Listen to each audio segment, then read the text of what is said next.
The great chamber hummed with the collective consciousness of the hive. The queen stood upon the central dais, her multifaceted eyes reflecting the soft bioluminescence of the walls. A deep, resonant sorrow pulsed through the psychic network, felt by every worker, every warrior. Her daughter, her precious heir, had been lost. A mining expedition to a fringe asteroid belt had gone silent, then dark. Scouts found only debris and the lingering psychic scream of a violent end. That was 3 planetary cycles ago. The hive had mourned. The queen's grief was a cold, silent void in the place where her child's bright presence had once glowed. On the far side of the sector, the freight hauler Glimmer drifted in the quiet between stars. In its modest cockpit, a human sat, his hands moving carefully over the controls. His name was Leo. His ship was old, his cargo mundane, and his life was one of simple, quiet routines. A scanner pinged, a weak distress signal on a seldom-used frequency. The origin was a debris field, the signature alien. Protocol dictated a report to the nearest authority. But the signal was so faint. He altered course. What he found was a graveyard of chitinous hull fragments, and among them, a single intact pod. It was organic in shape, like a giant seed, but its surface was scarred and lifeless. His tools cut through the strange material. Inside, in a gel suspension chamber, was a being. She was insectoid, elegant, with a carapace the color of deep amethyst and large, dark eyes that were closed. She was curled in on herself, a statue of profound stillness. Leo checked for life signs. They were there, terrifyingly faint, a whisper of a heartbeat. He did not understand her biology, but he recognized the posture of one clinging to existence. He brought her onto the Glimmer. He cleared out his small medical bay and rigged a support system based on the pod's readings. He warmed the space. He played soft, low-frequency music from old Earth archives, thinking vibration might be a universal constant. For days, he tended to her. He administered fluids based on a xenobiology program he had to purchase, costing him half his cargo fee. He spoke to her, his voice a calm murmur in the sterile quiet. He told her about the stars outside, about the quiet hum of his ship, about the silly plot of an old audio drama he was listening to. It was a one-sided conversation, a lifeline thrown into a silent sea. Then, one shift, her eyes opened. They were pools of deepest obsidian, reflecting the overhead light. She recoiled, a skittering movement that sent medical tools clattering. Leo stepped back, hands raised, showing empty palms. He moved slowly, pouring a measure of water into a cup. He placed it on a table and retreated. She watched him, every line of her body tense with fear and disorientation. Hours passed. He left nutrient pastes for her. She eventually sampled them.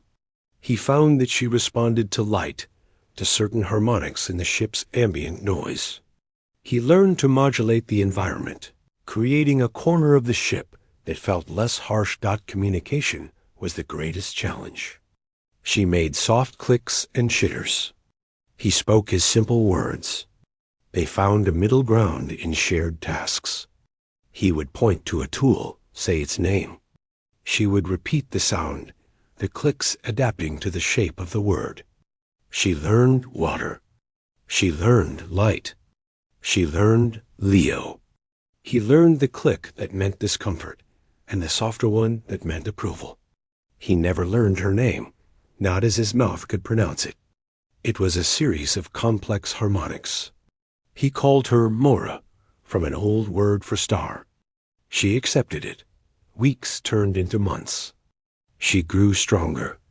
She would watch him pilot, her keen eyes missing nothing. She helped him repair a faulty coolant line, her delicate hands surprisingly strong and precise. A bond formed in the quiet of the voyage, built not on grand declarations, but on shared meals, unsolved problems, on the mutual respect of two beings adrift together. One day, he found her in the cockpit, staring at a star chart. Her long, graceful finger tapped a system.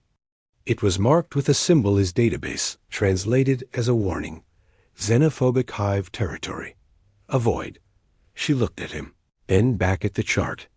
She made a series of clicks, then slowly, carefully, formed the human words she had practiced in secret.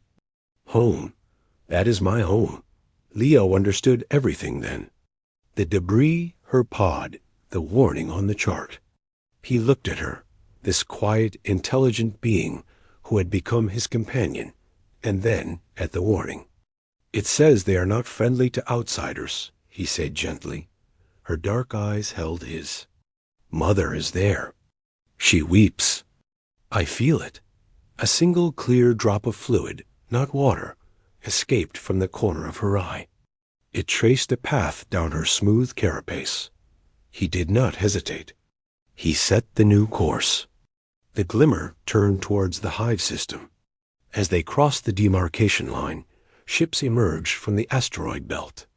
They were living vessels, sleek and deadly, their weapons glowing. Harsh psychic pressure filled the cockpit, a wordless demand to halt, to identify, to be destroyed. Mora stepped forward. She placed her hands on the console and opened her mind, sending out a pulse of identity, of lineage. The pressure ceased. The ships moved closer, not to fire, but to escort. They surrounded the battered human freighter and led it towards the hive world. The Queen felt the disruption first. A strange vessel, a blunt metal thing, was approaching under warrior escort. And then a pulse. A thought pattern she knew as intimately as her own. A song she had heard silenced. It was weak, changed, intertwined with strange, soft rhythms. But it was her daughter's. The Queen's heart, a mighty organ in her chest, shuddered. She dismissed her attendants and moved to the landing bay, her royal guard scrambling to keep up. The glimmer settled onto the organic landing pad with a groan of metal. The hatch opened, releasing a puff of recycled air that smelled of ozone and human. The warriors raised their energy siphons, their minds a wall of threat. Then Mora stepped out. She stood straight, her amethyst carapace gleaming under the hive's light. She was different. Thinner, but with a calm strength the Queen did not recognize. And her psychic scent was altered, layered with something warm and steady. The Queen froze. Her many limbs trembled. The psychic network of the hive erupted in a storm of confusion and awe. Then, from behind Mora, a human man emerged. He was unarmed. He wore simple, worn clothes. He looked small, vulnerable, surrounded by the towering, armored forms of the hive warriors. He did not look at them. His eyes were fixed on Mora, full of a simple, clear concern.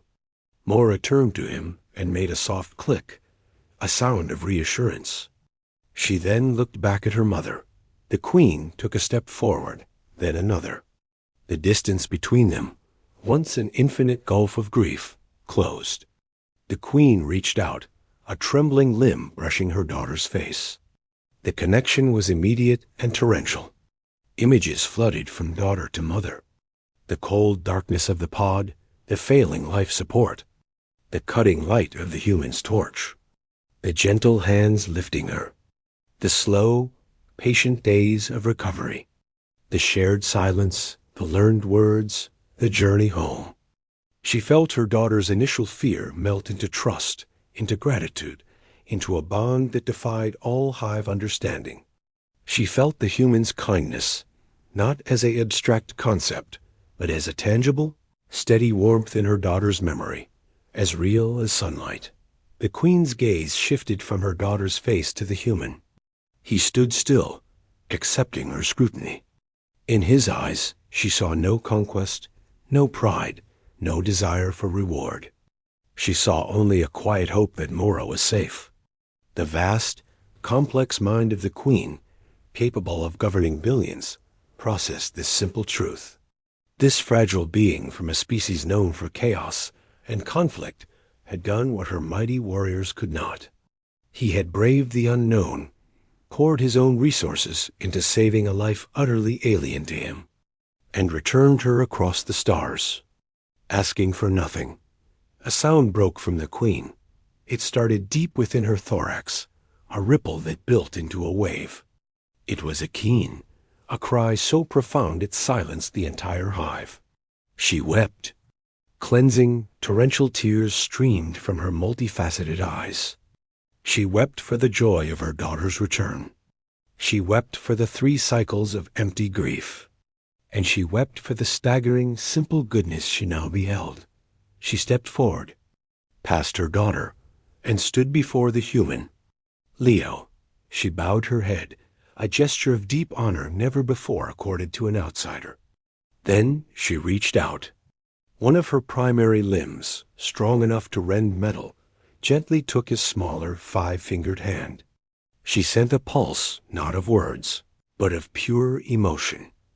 Gratitude, awe, a welcome so deep it shook the foundations of hive law.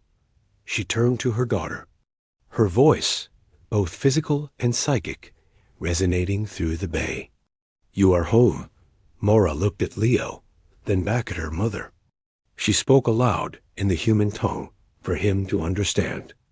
"Mother, I am back." Then she added, the clicks and words blending. "He saved me." The queen wept anew, her tears falling onto the organic floor of the bay. She kept hold of the human's hand. The warriors lowered their weapons. Across the hive mind, the story unfolded, not as a report, but as a shared experience. The story of the lost princess and the gentle human who brought her home. It was a story that would change everything. And it began here, with a mother's tears and a simple, universe-altering truth spoken in the quiet between stars.